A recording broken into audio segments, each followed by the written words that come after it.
సజీవుల గురించి దేవుని నామమునికే మహిమ కలుగును గాక. యెహోవా తోడు, దేవుని తోడు మనకుంటే మనకి ఎలాంటి ఆశీర్వాదాలు కలుగుతాయి. దేవుని తోడుగా ఉంటే మనకి ప్రతిదీ ఆశీర్వాదమే కదండి.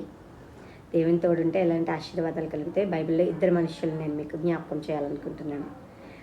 ఆదికాండము 26వ అధ్యాయము 12వ వచనం.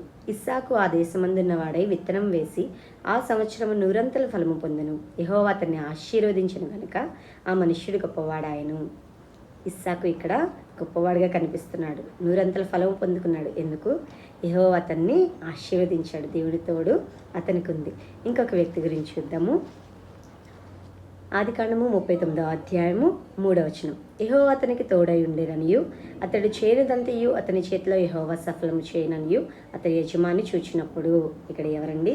యోసేపుకు దేవుడు తోడుగా ఉన్నాడు. అందుకే అతడు ఆశీర్వదించబడ్డాడు.